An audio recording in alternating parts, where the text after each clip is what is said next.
Welcome to Let's Talk Investing, a co-production of the Globe and Mail and the Investor Education Fund. I'm Rob Carrick, personal finance columnist at the Globe and Mail. And with me is Malcolm Hamilton. He's an actuary and a principal at the human resources consulting firm Mercer. Malcolm and I are going to talk about saving priorities.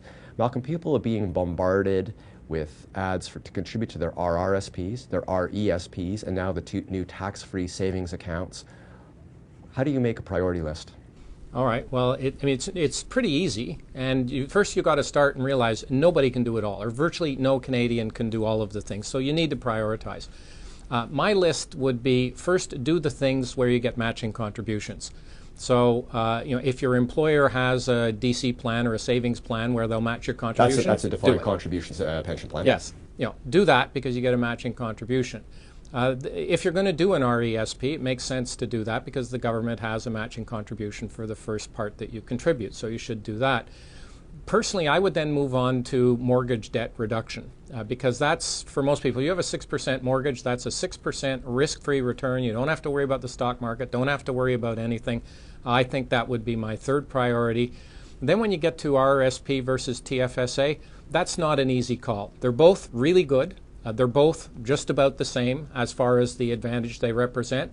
So what I tell people is don't worry excessively. If you have a preference for one, for whatever reason, do that. And if you've got enough money to do both, all the better.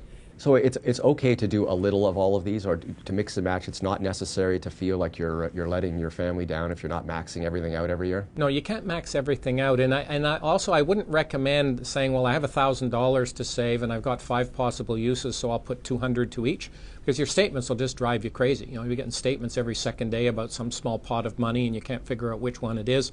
So you don't have to do them all. But just for starters, do the ones where you get matching contributions, because if you don't do those, that's just money left on the table. Malcolm, the pension landscape in Canada is changing pretty decisively.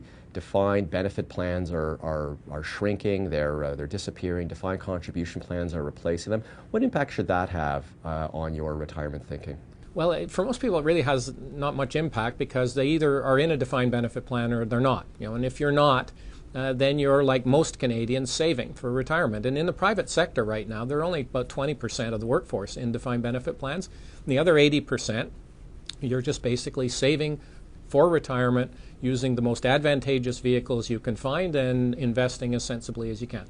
Interesting. Many thanks, Malcolm. Very welcome.